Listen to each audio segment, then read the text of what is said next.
Hello, hello, all the beautiful people out there. Welcome to another episode of Burgess&son podcast. I am Zay for life, and this is Burgess. We are father and son, like Burgess&son. How you doing today, Mr. Burgess?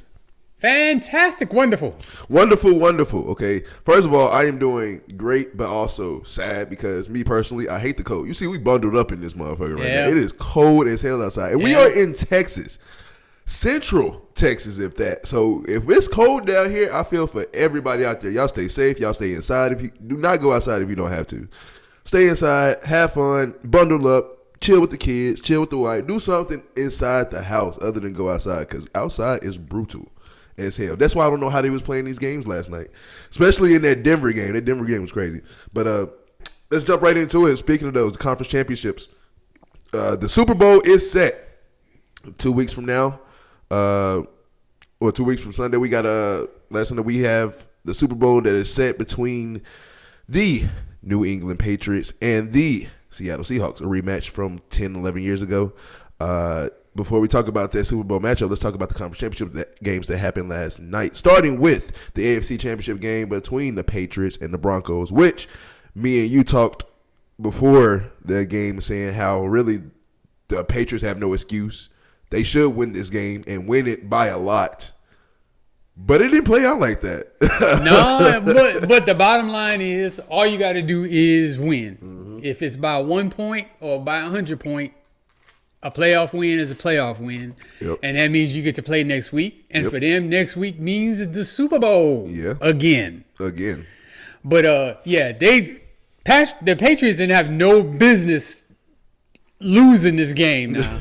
No. Yeah, I mean, it's all laid out for you when you go on the road and play the Denver Broncos without their starting quarterback.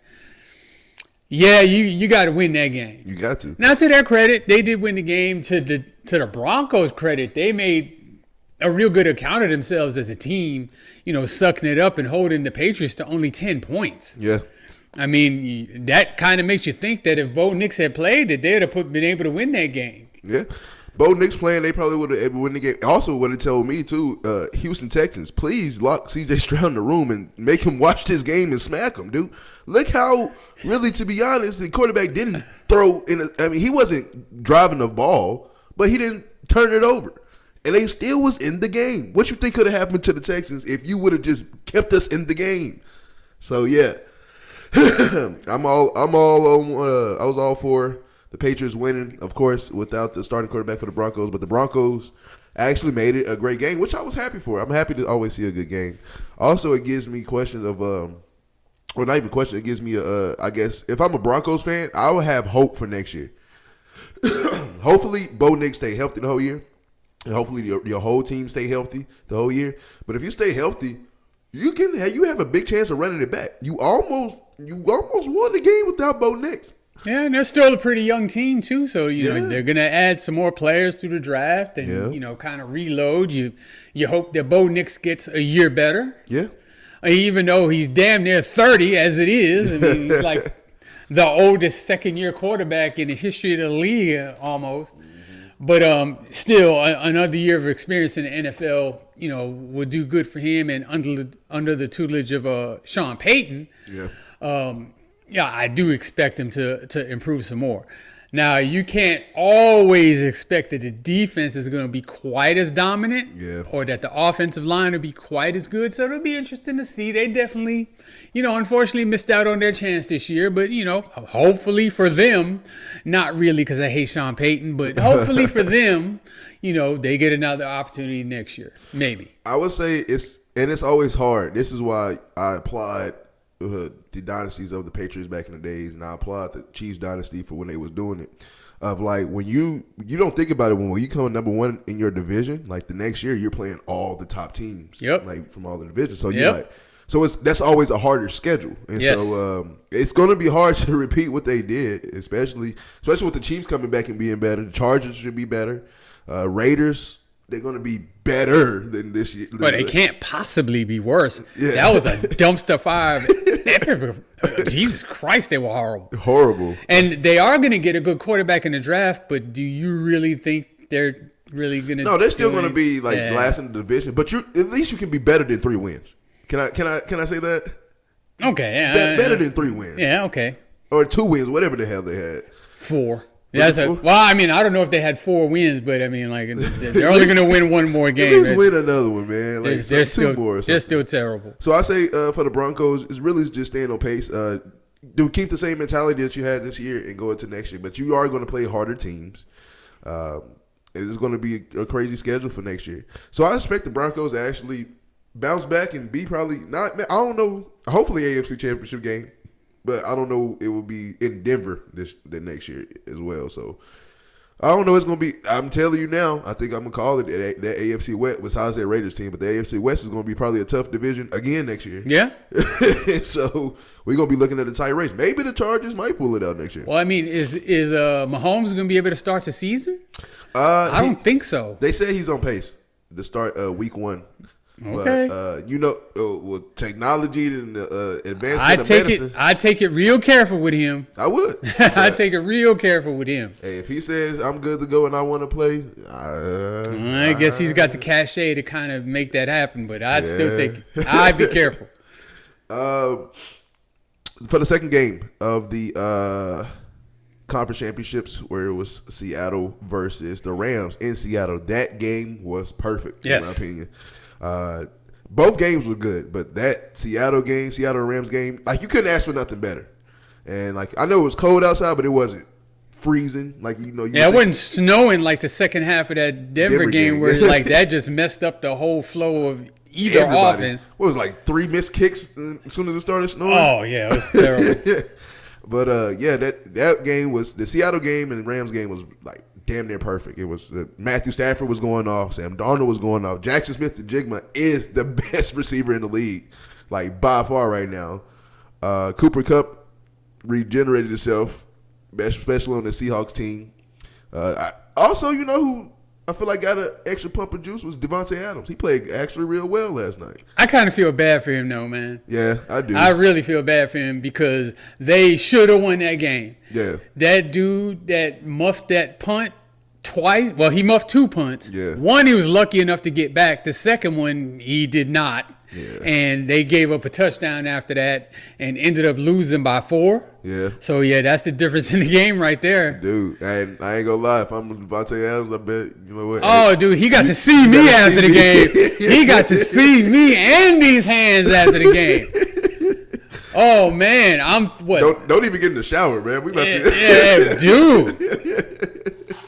I was like, I've been playing all these years, playing all these playoff games with the Packers where we've been choking them away, and then you choked us away like this for me? For me? We gonna have to fight. You do this to you think you could do this to me?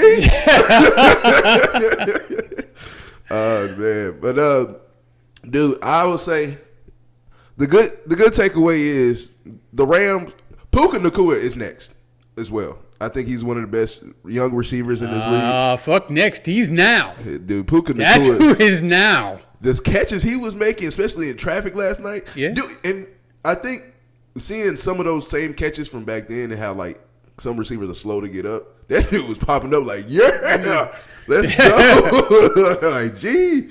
And it was fun.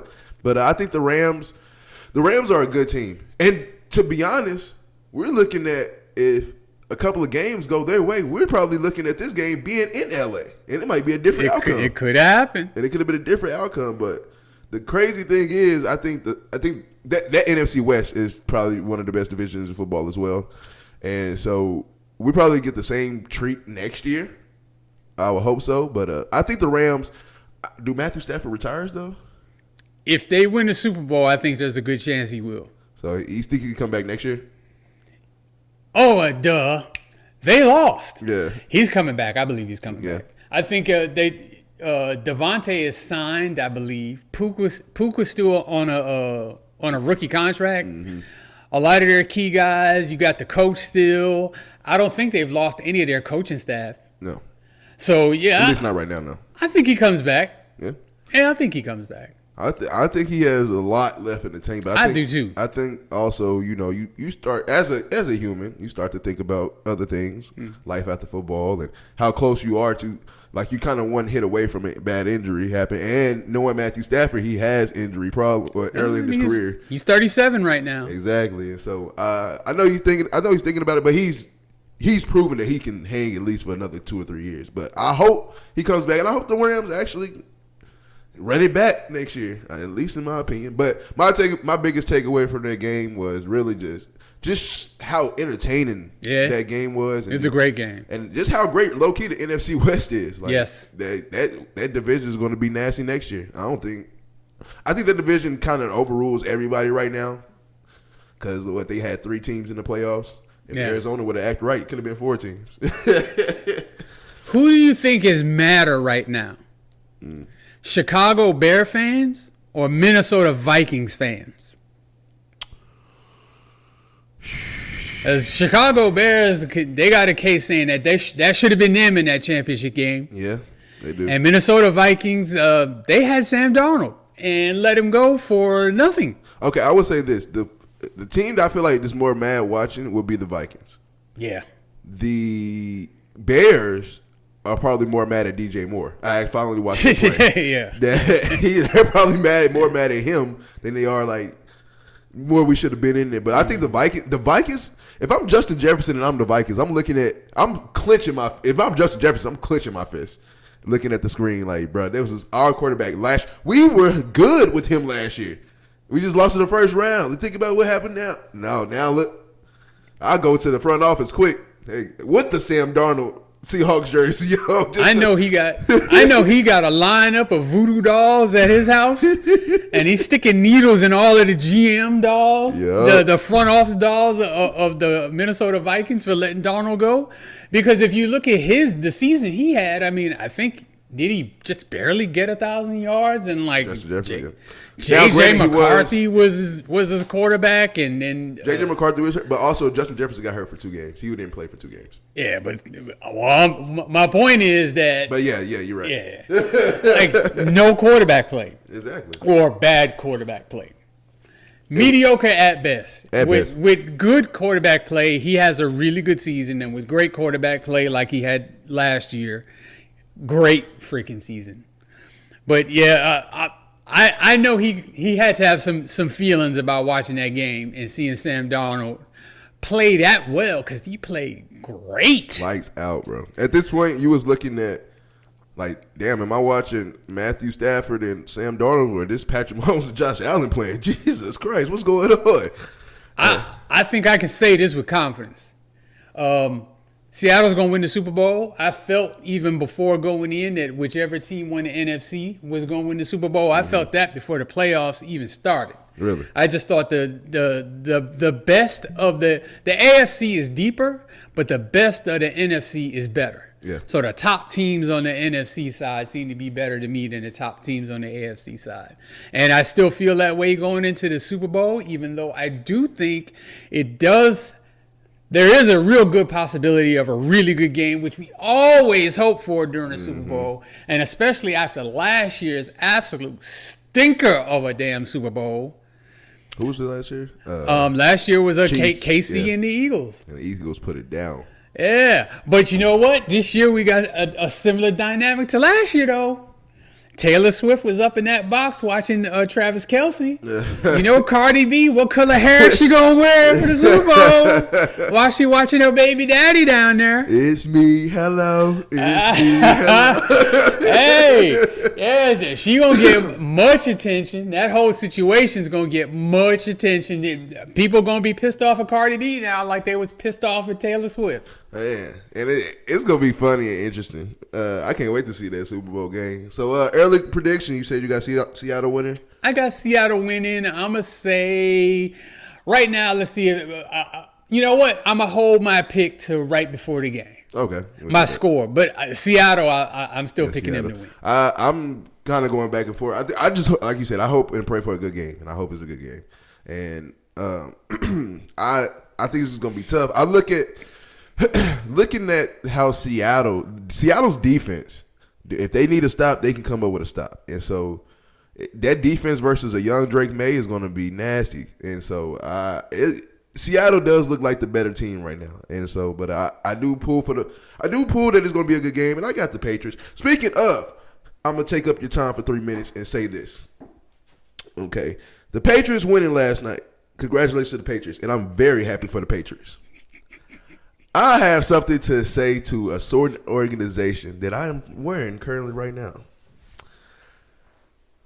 Tennessee Titans, and I proudly say this as a Tennessee Titan fan. I've been a Tennessee Titans fan since they came to the state of Tennessee since 1999. I done met players like Eddie George, Steve McNair, Javon Curse. I done got signatures from all those guys. I've been a fan so long. I've been to the Monday Night Football games. I've seen it, and I loved it. And to this day, I'll turn on a Titans game and watch it miserably. But I can confidently say, Tennessee Titans, you are the worst organization on the planet. Worse than the Browns? Worst organization on the planet. Worse than the Raiders. Worst organization on the planet. Okay. Right now. And you know what's going to help? Them winning the Super Bowl next year. And you know what's not going to happen? Them winning the Super Bowl next year. They are the worst. You had not only A.J. Brown, you had Mike Vrabel, you had Derrick Henry, and even then, Tannehill, in my opinion, was still our best quarterback. You still have Malik Willis. And what do? Get rid of all of them. All of them. And really, for nothing. Nothing. All of them. You didn't get nothing for them. Nothing. And then let's look at, you just brought it up. What happened last year? A.J. Brown and the Eagles won the Super Bowl. What's happening this year? Mike Vrabel has a chance to win the Super Bowl as a head coach for the Patriots. And next year, Wait. In his first year. In his first year with his new team. He just made it worse for y'all. In his first year as the head coach, made the Super Bowl, possibly can win the Super Bowl. And I pray to God next year that the Ravens get to the Super Bowl with Derrick Henry and they win it. And you know what that's going to put us at? Clowns. Capital C. We should be the Tennessee Clowns at this point. We are Bro, this is the worst organization. Our owner is trash. And I hate saying it out loud because, you know, you don't want to be sexist or whatever. But our owner is a woman. But it's a woman that's in Indianapolis who is doing a better job. Hey, Seattle. Seattle's owners are female too? Dude. Or at least the chairperson. Yeah. Yeah. But still, Tennessee Titans are the worst organization on the planet as of last night. Actually, it was already established. But as of last night, it is stamped. Worst organization on the planet. Tennessee Titans. Own it. Now, of course, I'm still going for the Titans. I hope the Titans win. I hope the Titans do win the Super Bowl soon. It's not going to be soon, but I will hope so.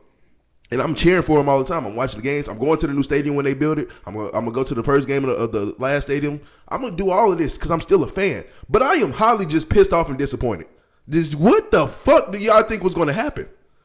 Getting rid of your best assets that we've ever had. Like we had. Wait. For nothing. See, you just gotta make it worse.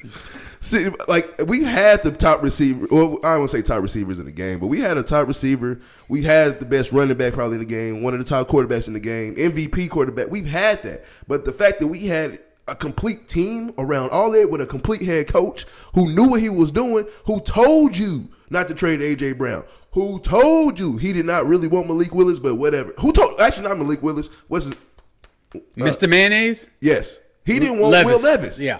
And you still drafted him anyways. Mr. Mayonnaise. He told y'all all this stuff of what not to do, and y'all said, forget this. You just a head coach. You're not. No. Like, and you see what happened. He goes to a place that giving him this power, and look at that. First year, head coach. Going to the Super Bowl. Tennessee Titans officially stamped worst organization in the league, in my opinion. Not even the league, in sports. In sport. Right now, and the Charlotte Hornets exist. You big man. Dude, big man. This is ridiculous. Literally, I'm about to watch this Super Bowl in my Derrick Henry jersey, and I'm going to be crying the whole time, especially if they win. Mike Vrabel, you deserved it. A.J. Brown deserved the ring. Derrick Henry definitely deserves the ring. And I hope, like I said, I pray that the Ravens go next year and win that. It's because make us cry every year. I love it, and I love seeing our Tennessee Titans fans on Twitter complain. Like, oh no, well really we did the right thing. What right thing did we do? Maybe I'm missing it. I don't know. But yeah, that's what I feel, and that's how I feel about them and feel about the whole situation going forward. Anything else to add? Yeah. First of all, I so enjoy watching you wallow in misery with this. It is beautiful to watch. It's just tremendous.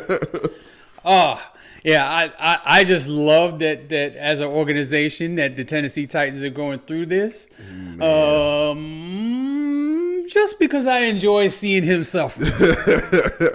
Nothing else, though. Jesus, it's been. It was a good run we had, but God, just to end it like the way we ended, we got rid of everybody. Literally, what you say? We got it for what? We got hey, you didn't get shit back. Man, didn't get shit back. I hate it. I hate it here. All right. So speaking of the coaches and Mike Vrabel, let's talk about the coaching hires that's happened in the NFL lately. Any coaching hire that's kind of stood out to you? Yeah, the Giants. Yeah. With John Harbaugh. Now, it doesn't strike as a Washington Commanders fan. The hire itself doesn't strike fear into my heart like, oh my God, the Giants are going to be back, blah, blah, blah.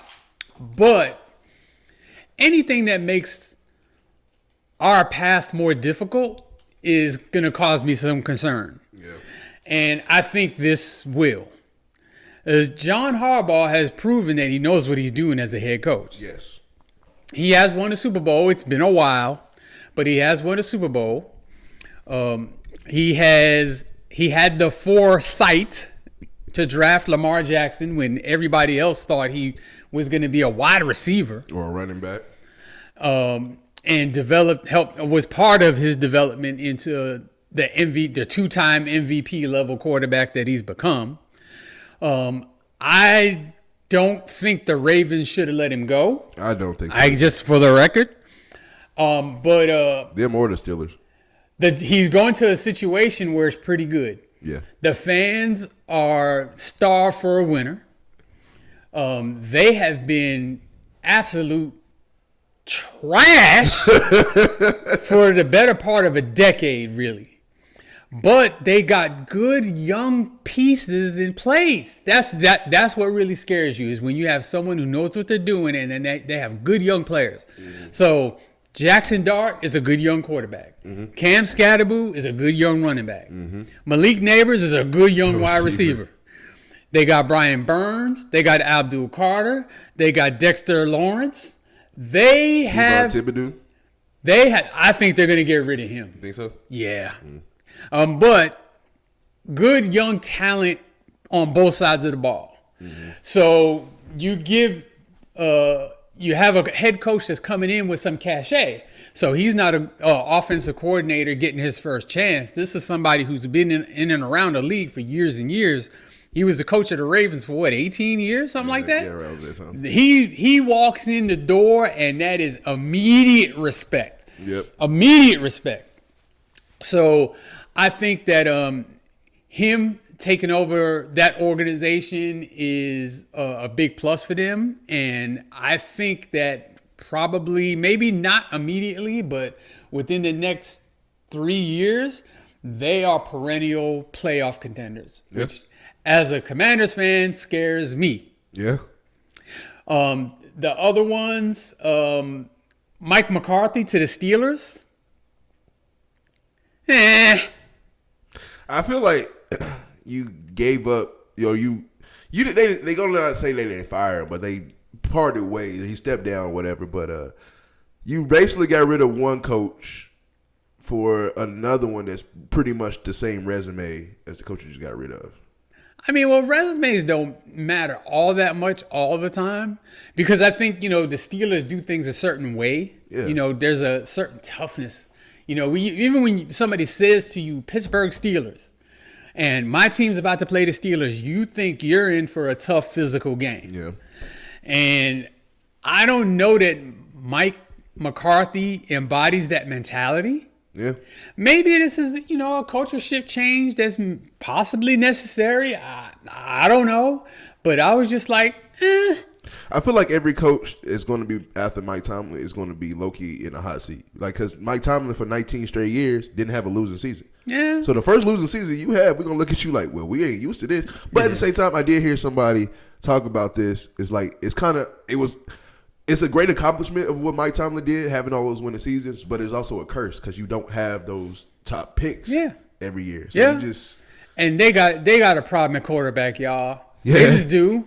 And I mean, in Dallas he had Dak. In Green Bay he had Aaron Rodgers. He might have Aaron Rodgers again. You got an older Aaron Rodgers. Yeah, but I mean, I'm just saying you still got a problem at quarterback. You can't, for one, you can't even guarantee that Aaron Rodgers is going to come back next year, one. And two, man, he's nobody's long-term answer. We know that. Yeah. If he plays next year, I mean, it's highly doubtful he'll play again after that. So, I mean, what's the long-term plan as an organization? That's more of an organizational question, I guess, than the coach. But, I mean, I respect him. He's a good coach. Yeah. I do respect him. Yeah. I mean, he's not an idiot. Again, you got someone who comes in with a certain amount of cachet, kind of knows what they're doing.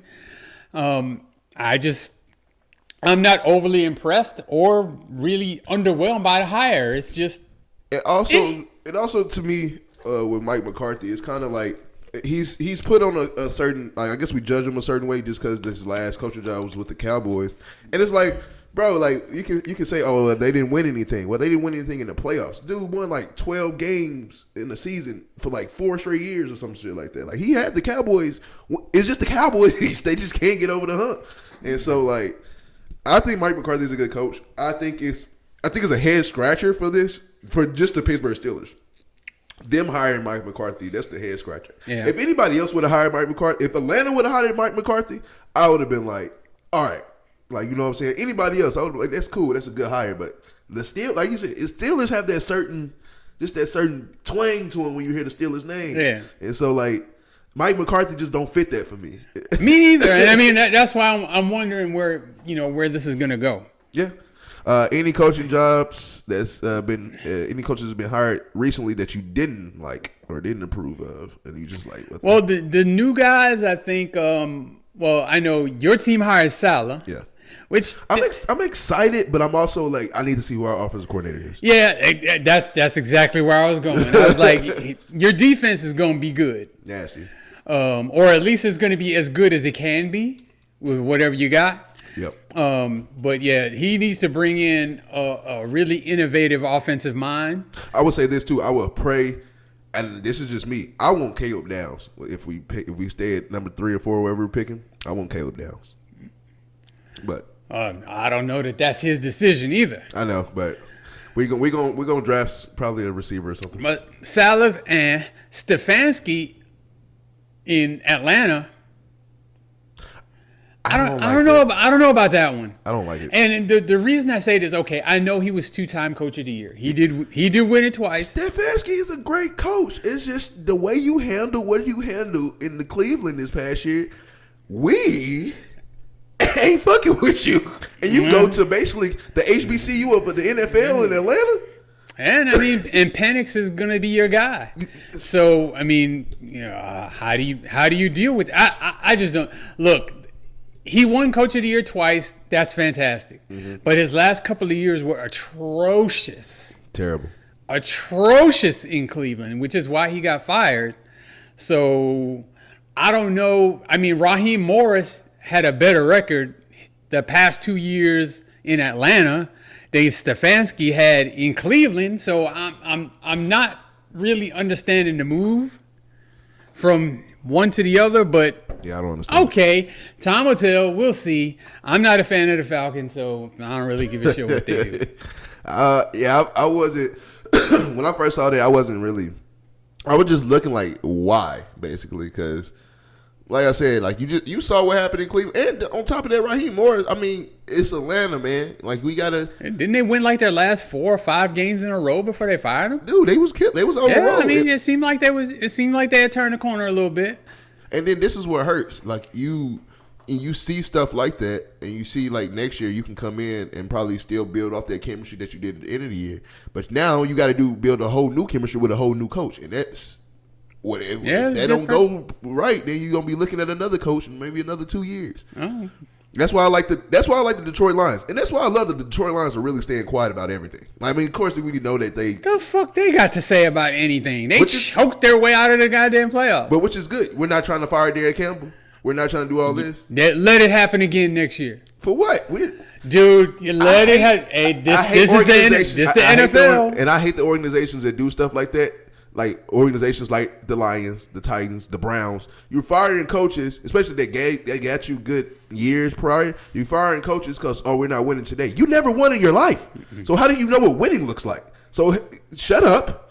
Keep the people that you have in your organization doing good until they consistently for years are doing, or something comes out in the media that they've done something that you have to fire them. I think what really hurt the Lions last year is they lost both of their coordinators. Yes, and I think that was huge. That was a bigger impact to them than a lot of people thought it would be. They thought that Dan Campbell could kind of keep it steady, and I think he needs better coordinators. Better coordinators, and also because you saw what happened, what Ben Johnson did with the Bears. Yeah. But also at the same time, I think it's organization because you saw Aaron Glenn with the Jets. Like that's the Jets, though. It is the Jets. That's the only pass I'll give Aaron Glenn. But yeah, let him have another horrible year next year. He'll be on the couch again, or probably back in Detroit, DC. But it's a lot of head scratchers kinda that's coming in and out. I think Mike McDaniels, I think he's actually just signed to be the OC of the Chargers. Yeah. That's kind of good for him and good for the Chargers as well. Mm-hmm. I was hoping we got that dude low-key. But anybody would want him as their OC. Yeah, I wanted. I was hoping we'd get him in Washington. Did you see who we might get, though? Who? And if you know if we get him, I'm going to be livid. Who? Brian Daboll. He was actually a good offensive coordinator. I know he is, but I've been talking shit. I gotta shake his hand and look at him like, all right, man, we good today.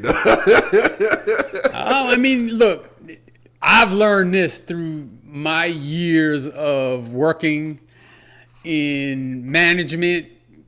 Sometimes people are better suited to be the number 2 guy than to be the number 1 guy. Yeah. And sometimes the number 2 guy that you don't think is that impressive is a tremendous number 1 guy. It's like the jobs are different. So like when you're the head coach, you're the administrator of everything. And if you can delegate effectively, you can handle that job effectively because what the head coach does is the head coach coaches coaches. Yeah. Coaching coaches is different than coaching players. Yes. So, you have someone who's great at coaching players, but they may not be great at coaching coaches. Mm-hmm. I know that sounds weird, but it's just the dynamic, sometimes of, the human mindset. Yeah.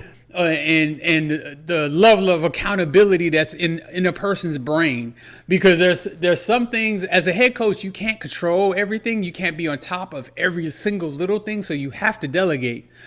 And if you delegate well to the right people, you'll have good outcomes. If you can't delegate and you're trying to do everything, other stuff starts slipping by the wayside, and that's where things collapse and fall apart on you. Mm-hmm. And I know from my experiences as a manager that you cannot do it all yourself, no matter how much you know. Mm-hmm. And you do rely on your assistants and your employees, in this case the players, to execute the plans that you laid out. Mm-hmm. And you have to have faith, courage, and trust in them. And I don't know the ins and outs of every NFL organization, but I think, of course, it starts at the top with ownership. But if you have a competent owner who hires, retains, and empowers the correct people, and you have to do that as a head coach too, then you'll be more successful than organizations that don't do that. Yeah.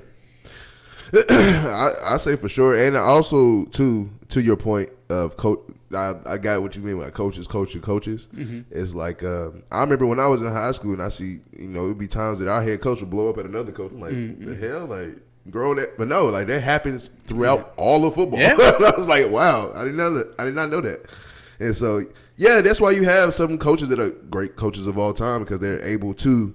Look at the coaching trees they put up. Like Nick Saban, look at his coaching tree. Mm-hmm. Bill Belichick, look at his coaching trees. And all the ones that fall behind, like, it's crazy. And I thoroughly enjoy looking at all these hires that come through. It's because some of them are just surprising. Some of them are like, what? And then I'm just like, I think we still got what, like maybe 6 more teams that need a head coach? I think, yeah, there's still a few. Yeah. So I can't wait to see what happens. Yeah, Miami hired somebody, right? Did I think they hired a coordinator, somebody's coordinator. I'm gonna check. I'm gonna search that up and check that out. I know Baltimore hired somebody's coordinator. Did they? Yeah. Oh shit! I gotta check that. But I think Arizona's still looking for a coach. Didn't they just hire that coach last year? 2 years ago. Okay, I thought he was there for just a year. Yeah, there's still some open, so there's more to take a look at. But yeah, I mean it's always interesting to me, the way the NFL is now with got to win now. It's results based. That there's just not the patience that you would want, or at least that I would want to see. There's so many coaches get fired in the first year now. First and second, dude. Yeah, and like I don't think you're really giving them a fair shake. But at the same time, if you're seeing something that's so egregious, you're like, well, this is never going to improve because of X, Y, Z. Well, I mean, I guess you got to pull the trigger if you see something that makes you think it's never going to work.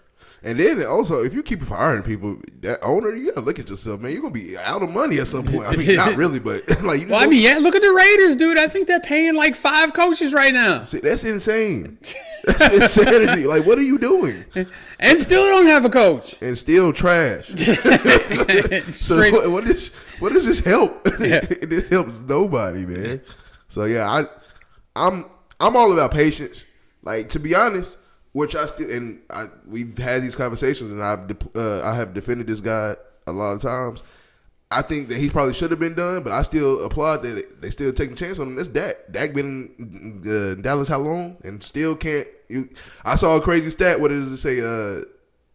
Drake May has 3 postseason wins versus Dak 2, and Dak been in the league 10 years, and Drake May just his second year. Like, that's egregious. Like, don't do that. but Jesus. Well, I've never thought that Dallas should get rid of Dak. Yeah. You just have to put together a Super Bowl level roster, and I mean they just never have, and it's not about just Dak. Yeah. Now what they're paying Dak. Yeah. It kind of hinders them, but that's their own fault because 2 times or maybe even 3 times they could have paid Dak way less if they would have just got the contracts done immediately instead of waiting and franchise tagged. They franchise tagged him twice. Dude, twice. If I'm a player and I'm the face of your organization and you franchise tag me twice. Man, fuck a discount. You paying me every dollar top of the market. I'm not giving no discounts. I'm not taking no shorts. You paying me every stinking penny. It's not my job to figure out your salary cap. Your dumbass figure it out. You could have had Dak way cheaper than you're paying him now. $60 million a year. For 2 straight years, he's been the highest paid quarterback. That don't happen. Like every year, somebody's supposed to leapfrog you. That's kind of the natural order of things. I mean, he's about to go into his 3rd straight year being the highest paid player in the league. And if you would have gave somebody off the street, just offered them like, "Hey, I got $100 to guess the top highest paid quarterback," they would have missed it 5 chances. Like, dude, you never would have thought Dak Prescott is the highest paid quarterback in the league, and that's nasty. Before we move on, I got one more thing to say. Isn't it funny? Just to poke at Dallas Cowboy fans again. Isn't it funny that DeMarcus Lawrence said, "I left just because we wasn't winning anything," and you're in the Super Bowl your first year? First year with the Seahawks. I love it. I know I'm a Titans fan. Y'all can't be mad at me. I know we suck. Oh boy, suck it, Dallas. Suck it. Dallas need their ass whooped. All of Dallas, from the Mavericks to the Cowboys, everybody needs their ass whooped. Speaking of the Mavericks, and speaking of basketball, period. LeBron James, who has been a superstar ever since he touched the league, who has been in every All-Star game known to man, has been an All-Star starter forever, has known to man. He was not voted in as a starter for the All-Star game this year for the first time in years. 21 to be exact. He had been voted in as an all-star starter 21 consecutive seasons. There's a person out there that was born on the first year he started and is now legal to drink, and he's not a starter. Yep. Isn't that crazy? It's nuts. It's nuts. It's one of the most amazing accomplishments. Now, I do understand that, getting voted in doesn't necessarily mean you're one of the top 5 best players. Yeah. So, there may have been times before this where he maybe didn't necessarily deserve to start the All-Star game. And, I mean, to be fair, he doesn't deserve to start it now. I mean, but he is 41 years old. He's 41 years old. 41. And you know what? 41, but you still running and playing like you freaking 32. Like, oh, my God. Man. And dude, still putting up, tremendous stats and all of that kind of stuff. I mean, he's still playing great. I mean, he's not, 27-year-old Miami Heat LeBron. Yeah.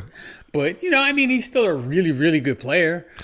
And what I don't like, and even though LeBron James isn't necessarily one of my favorite athletes of all time, but I do highly respect him because he's been so great for so long and been relatively, scandal-free. Yeah. The worst thing he's ever done was publicly announce that he's going to another team. That's what you got on him? Yeah. Okay. But well, now it's getting his son drafted. He been boozing. That's not that. I don't say that's a worst thing either. Exactly. I mean, the Lakers didn't have to do that. No team had to do that, and they could cut him if they wanted to. Even now. Yeah. What leverage does LeBron have? He's not even under contract, and it's not looking like the Lakers are even really sweating bringing him back next year. It is kind of looking like this might be it, possibly. But still, I mean, dude, he's been at the top of his game for so long. He's been, top of the game for so long that, like, dude, what, in 2024? 2004 was the last time, was when he first started an All-Star game. So 2003, his rookie year, is the last time he did not start. Where were you in 2003? I was in Jackson. I know that. How old were you? About 8. You got a kid older than that. Actually, I was 7. You got 2 kids older than that. So I mean, what I don't like, what I don't like is the slander. You know what I'm saying? Oh, he didn't make it, and all this clowning and stuff. Like, dude, I mean, the natural order is that as you get older, your skills and your body declines. You're not as good as you used to be. This happens to every single person on Earth. The only problem is not every single person on Earth can be good enough to even be considered to be the all-star starter for 21 straight seasons. Oh, my God. I mean, stop. Yes. Stop. We as a society, we have to appreciate when there's something good right in front of us instead of trying to cut it down and compare it to something else. Yeah, okay, I even believe Michael Jordan was a better player. I believe he was. Not everybody does, but I believe he was. Yeah. So, but that doesn't mean that LeBron's not great, and that what he's doing is not crazy, dude. And Michael Jordan did not do this. Yeah. So I mean, sometimes you just got to tip your cap to somebody and be like, "Look, man, that's amazing, job well done." And it just bothers me. Well, not really bothers me. It irritates me a little bit. That people are like clowning, like that's what you got. Yeah. That he didn't get voted to start an All-Star game when he's 41 years old? What you got? It's a cruel world out here, and everybody wants to hate on something. And yes. But the shitty part is now, even though people has hated on LeBron his whole career, and like everybody continues to talk about, oh, look at the finals record or this and that. Like, it's loopholes to where we can come back and say something. But the thing is, the fact that it took 20-something, 23 years into his career, and it took to his 23rd year for you to be like, oh, look, you didn't do this. Come on, man. Like you said, it's just at this point. Look at he dominated for so long. You have to wait till he's 40. You got to nitpick at 40 at stupid shit. I'm like, dude. You know, I am 30 years old, freshly 30 years old, and I can tell you, if I play one pickup game to 5, I am dying. I am on the ground. Dude, watching the game would have me fucked up. Dude, and this man is doing this faithfully to this day. I mean, dude, you know who didn't make the All-Star game last year? Luka Doncic. I'm just saying, it's like, you know, there's players at the top of their game now that miss All-Star appearances, let alone a start. I mean, dude, he's been on an incredible run, and all of this is amazing and should be applauded. That's all I got to say about that, like Forrest Gump would say. I would say also, last thing is, it's amazing for how long he's been in the league that he's seen careers start, and they either get to the Hall of Fame or their jersey retired. Mm-hmm. With like Blake Griffin, Derrick Rose, like I'm like, wow, you outlasted all of these people, man. It's still going. Yep. Which is crazy as hell. All right. All right, y'all know what time it is. Time for the best segment in the world, soon to be known to the world as the best segment in the world. Way Back Wonders. If you're new here, Way Back Wonders, where the OG tells the young buck stories about past athletes that maybe I just didn't know about, or maybe I was just too young to understand. But now that I'm older now, I understand. All right, who's our Way Back Wonder for today? All right, so in honor of the Denver Broncos, who just lost the AFC Championship game, this week's Way Back Wonder is their last Super Bowl winning quarterback, Peyton Manning. Peyton Manning. No question, one of the best quarterbacks ever to play the game. Ever. Period. End of story. Of course, his lineage, his father was a great NFL quarterback. Unfortunately, played with the New Orleans Saints, or as they used to call them, the New Orleans Aints, back when he played. And never, he was a really good player, but never, actually played in a playoff game in his career. Really? That's amazing. Yes. He never played in one. Damn. So, oh my God.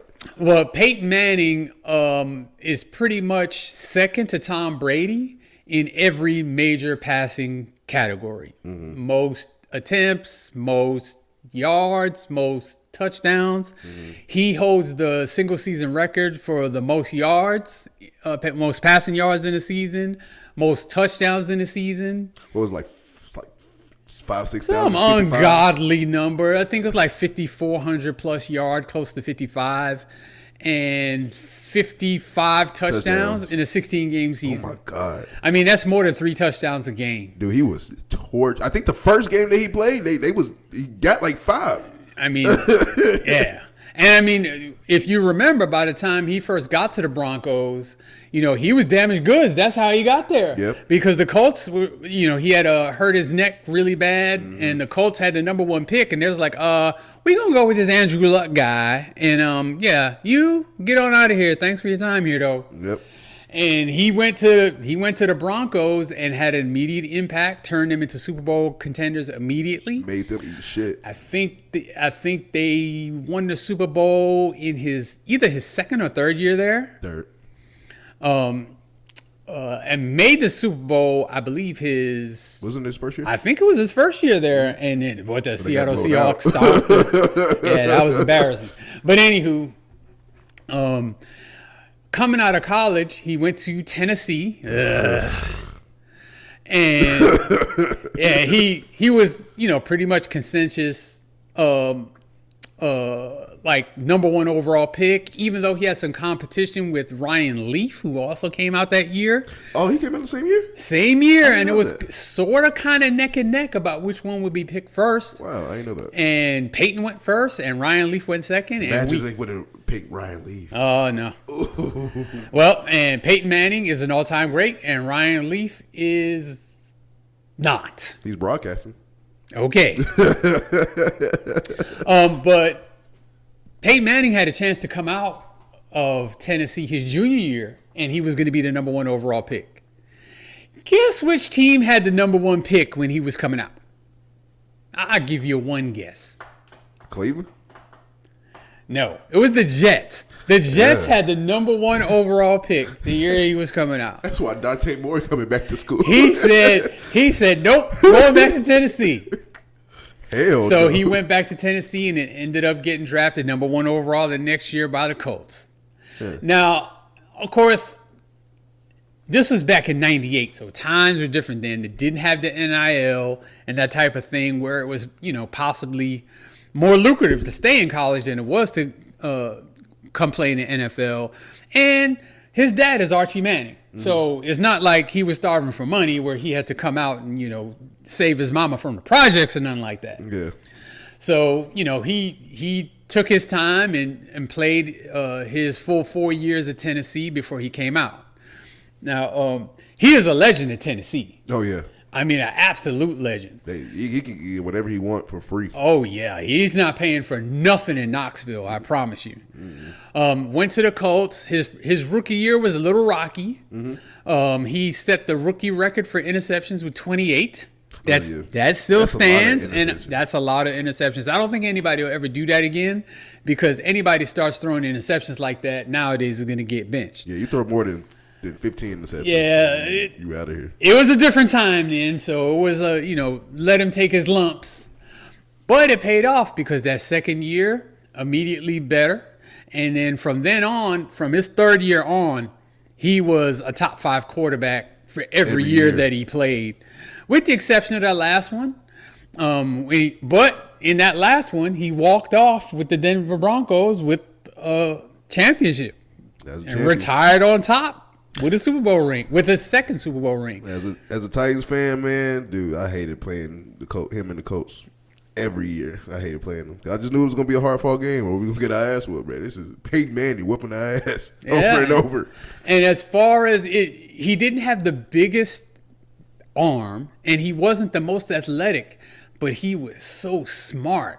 Yeah. And he knew what the defense was doing. He knew their tendencies. He studied the game. He still studies the game. Mm-hmm. If you watch on Monday Night Football when he does the little live cast with his brother, like actually both of them, like they're calling stuff out, and you're not even thinking about that type of stuff, and then bam, there he is. Yeah. Letting you know exactly what's going on. But his tangles with Tom Brady in the playoffs is stuff of legend. They seem to meet up just about every year. Yeah. He did have a rough start to his playoff career, though. The first playoff game I believe he played, he lost 41-3 to the Jets. Ew. Yeah. But I mean, he got himself together and turned it around, and he was pretty much a juggernaut in the playoffs. Always playing well, even if his team, his defense or whatever didn't. Mm-hmm. Ran into Tom Brady a lot. Yep. I believe he actually has a winning record against Tom Brady in the playoffs. As amazing as that, I might be wrong. Some of my OGs, my old heads, hey, correct me if I'm wrong. I think he has beat Tom Brady in the playoffs more than Tom Brady has beat him.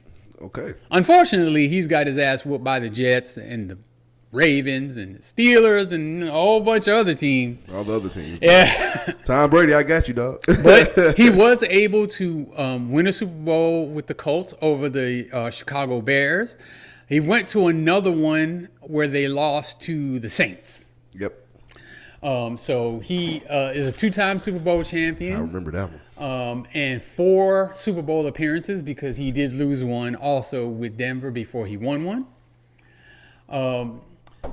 His brother, of course, we all know what Eli has done. Yeah. If you compare the two, I don't think there's even a close comparison. Yeah, Tom Brady is better. Tom Brady is better. I'm talking about Eli. I'm talking about Eli and Peyton. Oh, well, he beat Tom Brady twice, so that's what I just thought about. Yeah, Tom Brady. No, but Peyton Manning is better, and I think. Yeah, I don't think Eli Manning has just. It's just his playoff success versus Tom Brady. Like that's it. That's literally it. That's it. But I don't think anyone can question that Peyton Manning. You got me all screwed up. That Peyton Manning is a top 5 all-time quarterback. I would put Brady 1, Montana 2. I'd go Manning after that. Manning 3. Yeah. Okay. Yeah, I don't think there's not too much debate. If you don't have him in your top 5, you don't know anything about football. Period. Peyton Manning's got to be the top 5? Got to be. Yeah, I agree with that. I like that one, Peyton Manning. And then you say in top 5, Peyton Manning should be in the top 5. You said behind Montana, right? Behind Tom Brady and Joe Montana, yes. Yep. So Tom Brady, Joe Montana, then Peyton Manning. So, also with that, if you had to pick one of those quarterbacks, you need a touchdown. Tom Brady. Damn. I didn't even get to finish the question. Damn, Tom Brady. Tom Brady for the win. Okay, never mind. But no, that was a good one. I love.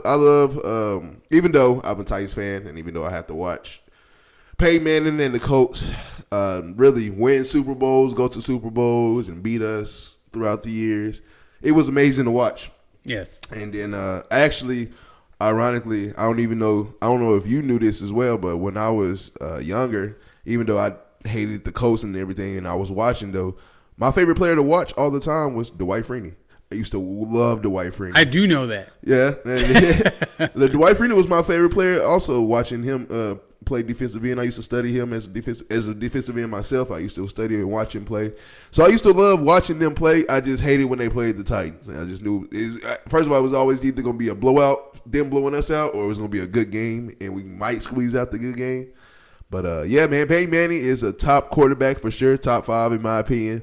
Top quarter. First, they don't call him the sheriff for no reason.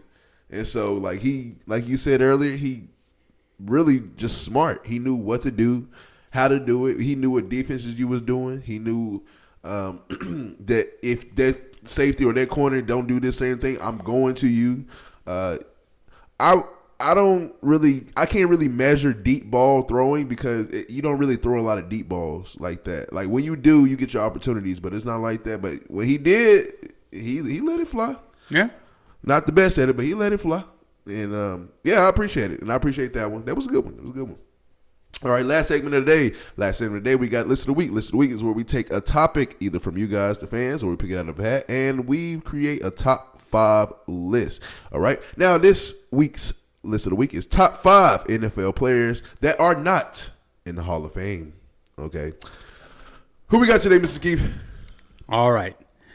So starting off the top 5 players that are not in the Hall of Fame, and actually before I start, I'm going to preface this by saying that to qualify for this list, you actually have to be eligible for the Hall of Fame, meaning that you played in the NFL and that you have been retired as a player for at least 5 years. 5 years. So somebody that retired 2 years ago and is just kind of waiting their turn, like say Tom Brady. No. Now Phillip Rivers again. Yeah. Well, we can get into something different on that. I think I have a better reason why he came back. Uh-oh. But anyway, top 5 players that are not in the Hall of Fame. I'm going to start at number 5, and it's Joe Jacoby. I know you've never heard of him. Okay. He is an offensive tackle for the Washington Redskins. I'm sure you've heard me and probably many others talking about the Hogs, the famous offensive line from the Washington Redskins from the 80s and 90s that led to those 3 Super Bowl wins. Yeah. He was the best of them. Okay. He was the left tackle. Just a huge mountain. He was one of those really big guys. 320 pounds, like 6'6", 320. Jesus. Like, today is kind of commonplace. That's kind of what your left tackle has to be. Yep. He was that before, like, there weren't that many of those guys coming out like that. Mm-hmm.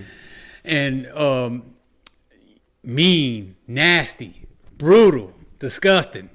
He had the tape all wrapped around his hands like boxing gloves. The one to make like your hands are so fat. Yeah. Ugh, I hate those. Yeah, and he was amazing.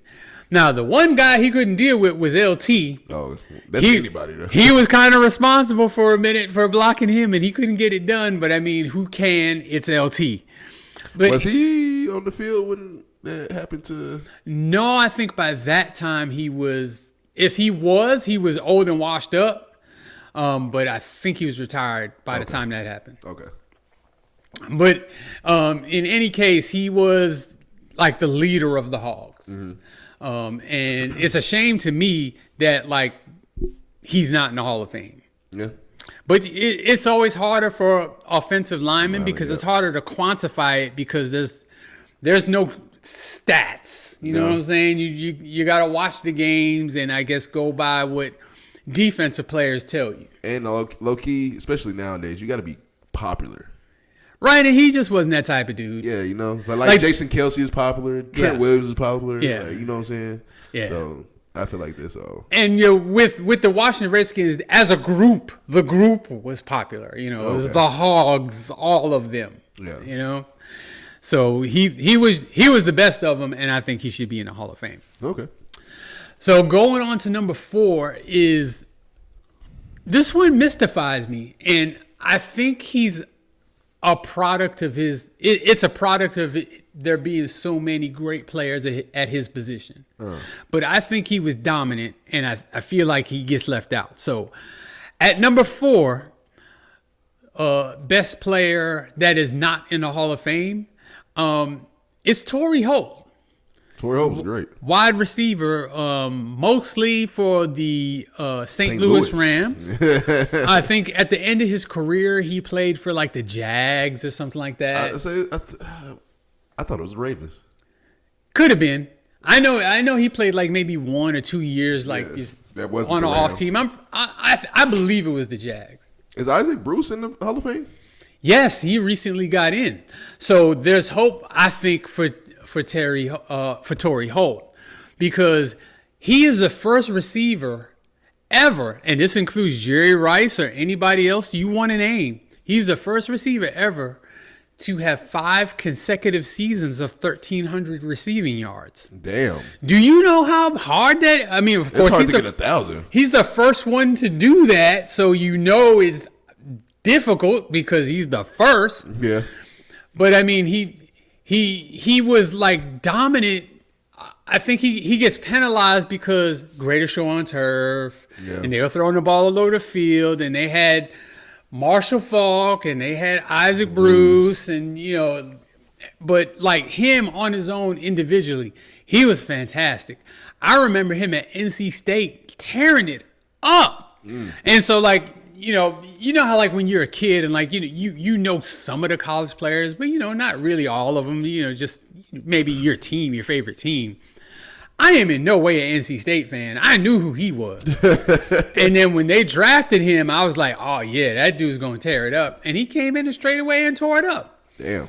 And I want to say he has like, if he doesn't have 1,000 catches, he's close. I think he's over that. And then I believe he had over 13,000 receiving yards in his career. Damn. Like his numbers are undeniable, and he's got a Super Bowl win. He's got multiple Pro Bowls. I don't know why he's not in the Hall of Fame. It could be because he just wasn't one of them diva guys that attracted a whole lot of attention to himself, but neither was Isaac Bruce. Yeah. And maybe that was it. The stars on the Rams was, Kurt Warner and Marshall Faulk. 920 catches. 920, and how much yards? 13,000. 13,000 yards. And 74 touchdowns. So I mean, like the dude is for any era he was fantastic. Well, for any era he was great, and then for his own era he was also great. I don't get it. Now there are a bunch of wide receivers. And it was Jacksonville. Huh? It was Jacksonville. It was Jacksonville you went to? Yeah. And the Patriots. I don't remember him on the Patriots either. But yeah, I think that there's so many wide receivers who have put up a lot of gaudy stats that it's kind of harder for wide receivers to get in the hall now. Yeah. I mean, hell, T.O. had to wait, which is crazy to me. Yeah. So, yeah, Torrey Holt. I hope he gets in the next time they have a vote because I absolutely believe he deserves it. I ain't never thought about it, so I just looked at him now. He look like Tyler Lockett. There's something wrong with you. They twins. Let me find out. Moving on to number 3. Mm-hmm. So this is the only quarterback I have on this list. Okay. But you're going to like this one. Oh, yeah? Oh, yeah.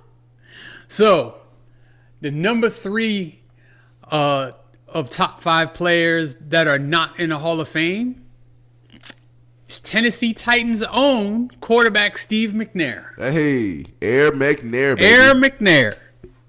Rest in peace. Rest in peace. He was like a linebacker playing quarterback. Oh, my God. Who was a magnificent athlete with a rocket arm. Dude, sneaky athlete. Like, it wasn't sneaky. Like no, I'm talking about like you think when he started running, like, oh, that dude gonna catch him. No.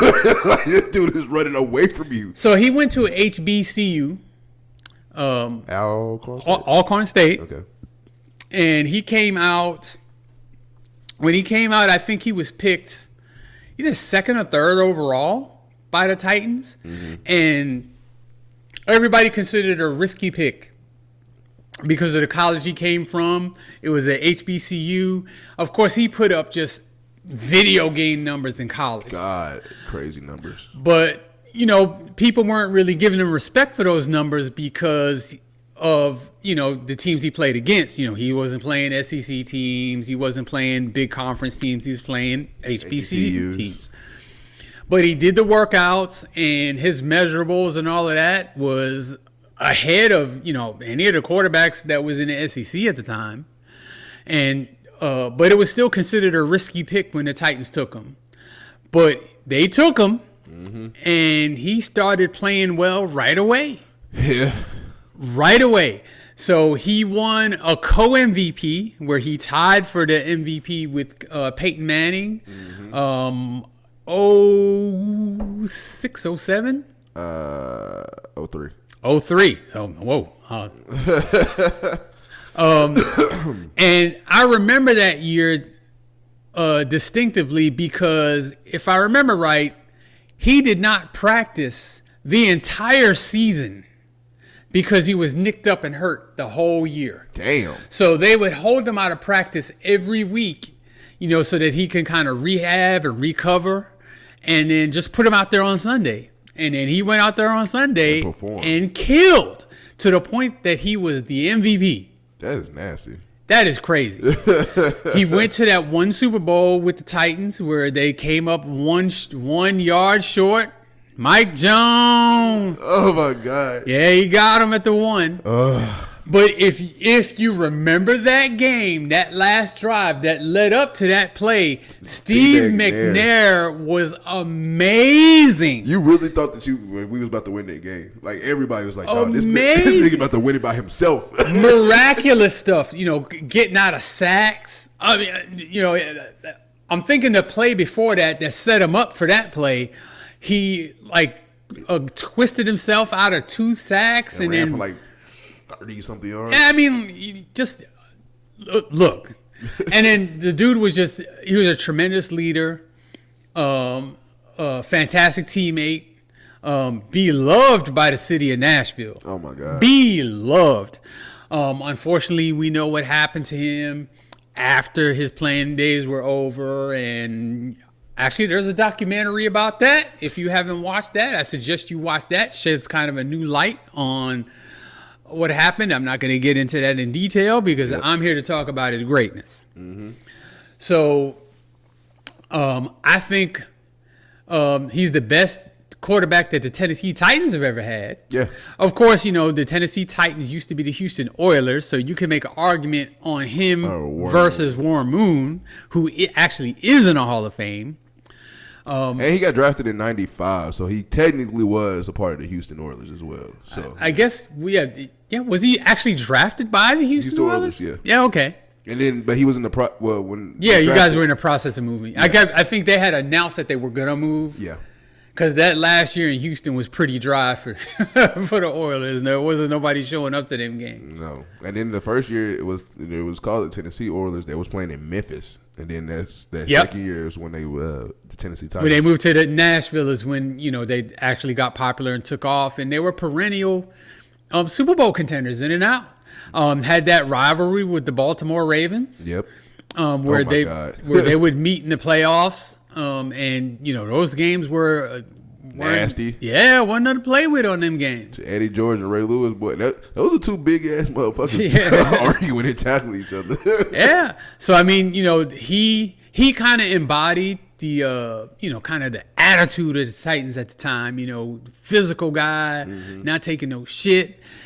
Gritty, do whatever it took to win. If you needed a big pass, he got you. If you needed him to run the ball, he got you. If he needed you to break a tackle, he got it. Just whatever it was that he needed to do to win. And I think he embodied everything that a quarterback should have, and I believe he should be in the Hall of Fame. And I believe the circumstances surrounding his death is one of the reasons why he's not. Yeah, and that sucks, man, because it's just like, dude, talk about on the field, man. Fuck all the off the field shit. If you don't like him because of some off the field shit, like that's your problem. You need to just come on, man. Do the right thing. Man played great all those years. I actually got to see him in person a couple of times, man. He was a phenomenal player. Phenomenal, bro. And it was just fun to watch. Yep. All right. So as we move on to number 2, the number 2 player of the top 5 players not in the Hall of Fame, we're going to a running back, and this running back is Shaun Alexander. Oh, Jesus. So this is a name that kind of sort of gets forgotten a little bit because his career wasn't as long as, definitely as some of the other players we mentioned on here. Yeah. But like that dude was a stud. So he went to Alabama. He was an RB1 multiple years at Alabama. Came out, was a high pick. I'm not remembering exactly whether he was a first-round pick or not. I think he might have been a second-round pick. I gotta do some reading. In any case, he was drafted by the Seattle Seahawks, and immediately big impact. So like this guy led the league in rushing. First round, 19th overall. First round, he led the league in rushing at least once. Won an MVP, led the league in touchdowns. Huh. I think he only played 9 years. 8. 8 years? Uh-huh. Big physical runner. So, like, these are the type of guys. He played with y'all? At the end, yeah, he played. He didn't do anything with us, really, but, yeah. He did play with the Redskins at the end. But he was a, big physical cat with speed. Oh, yeah. So, he wasn't afraid to take on linebackers in the hole, and he'd win. And he could get outside on the edge, and if you were a DB and he was running at you full speed, that was a business decision. Because he was going to inflict some pain. Now, when you play that style, a lot of times you inflict pain on yourself. Yeah. And, that's kind of what had his career kind of as short as it was. But we have running backs in the Hall of Fame even now with shorter careers than him. I would say your running back really life kind of, or your running back kind of career like of greatness is like maybe 5 to 7 years of them being really great. I wouldn't even give him 7. Like, like 5 is pretty much it. But you got like players like Terrell Davis and Gale Sayers who were in the Hall of Fame who had even shorter careers than this. Oh, wow. Now, of course, the difference is Terrell Davis has won Super Bowls, and Gale Sayers is just like of legend from back in the 60s and such. Yeah. So Sean Alexander wasn't exactly that, and another guy wasn't necessarily just sensational as far as being a rah-rah type guy. Look at me. He let his play on the field do the talking, but I mean he had some tremendous seasons, and he was at times the offense for the Seattle Seahawks when he was right. Oh my gosh. And just how many career rushing yards did he have?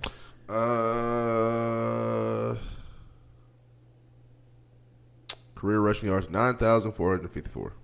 53. Sorry. Yeah, so he averaged 1,000 yards a season, and I guarantee you his last maybe 2 to 3 years weren't very good.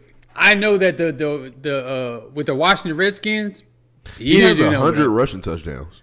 That's a lot. That's a lot of touchdowns. That's a lot. Yeah. I do know he led the league in rushing touchdowns one year too.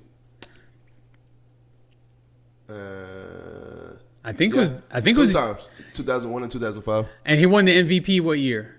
2005. Yeah, he was the NFL scoring leader in 2005. Yep. Rushing leader in 2005. Bart Bell Award. I don't know what that is. Yeah, damn. 2005 was his year. Yeah, I mean, he had the accolades. 2005 was certainly the pinnacle. And he has 1,500 receiving yards and 12 receiving touchdowns. That's crazy. That's actually good. That's good stats. Yeah. But no Hall of Fame consideration, and I don't understand why. And wow. Sometimes the voting kind of mystifies me a little bit. And although I am very disappointed that he is not in the Hall of Fame, there is one player who is number one, who I'm extremely disappointed is not in the Hall of Fame. So the number one player who I believe should be in the Hall of Fame and isn't is Steve Smith Sr. So we're talking about the wide receiver, 5'9", drafted out of Utah, that played the majority of his career with the Carolina Panthers, and then went on to play with the Baltimore Ravens. Yep. And, I don't know if there's pound for pound a tougher player that's ever played the game.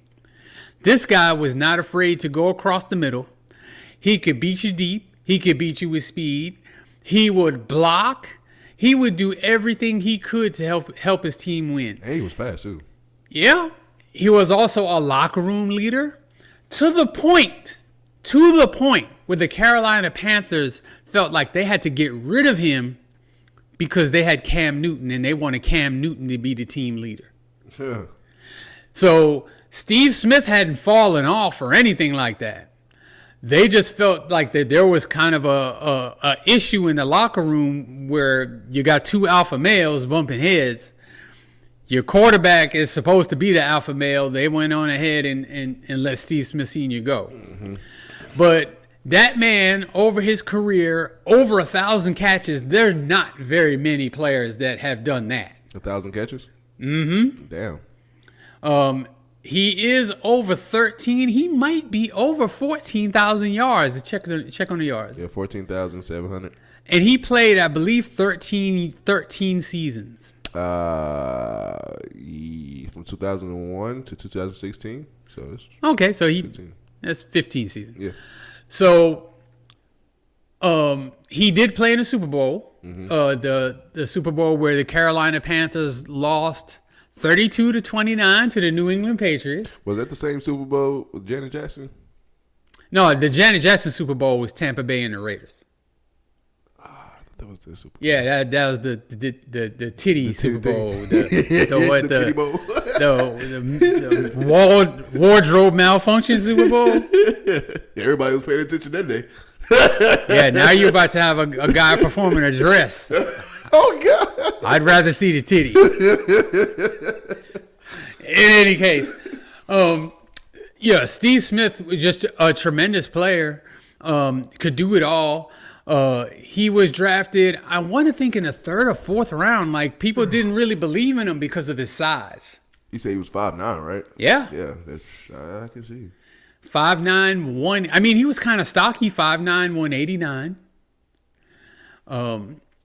But he was he came out in the 3rd round. Yeah. People didn't. He had first round kind of talent, but he didn't have first round height. Yeah, size. But great hands. He rarely dropped catches. Mm-hmm. Go over the middle. He'll hold on to it. He ain't scared to go over there. He ain't scared to get hit. He ain't scared to do the hitting. Yeah. So I just think, you know, occasionally, just occasionally, every once in a while, you describe somebody not necessarily by their position. You describe them as a football player. Yeah. Like I would describe Steve McNair as a football player. Mm-hmm. I would describe like Ray Lewis as a football player. Steve Smith is a fucking football player. And he should be in the Hall of Fame. And it's a shame that he isn't. And I encourage these voters to get on board. They're so slow with these wide receivers to get them in the Hall of Fame.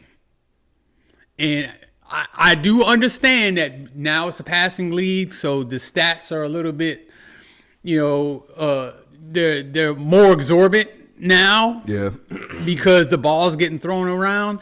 But you still have to put in the top guys. Yeah. He was a top guy for years and years. Steve Smith is definitely should be in the Hall of Fame. I mean, I didn't even know he was in the Hall of Fame until you said something. Yeah. Oh, he was not in the Hall of Fame until you just said it. Yeah. I thought he was in there already. Yeah, he is not, and he should be. His real name is Stevani, I think. Latrell Smith. That is a crazy name. Oh, well. I know why he went by Steve. We know now. That's crazy. Yeah, he retired that long ago. He's only been out of the league. Well, now he's been out of the league 10 years. Yeah.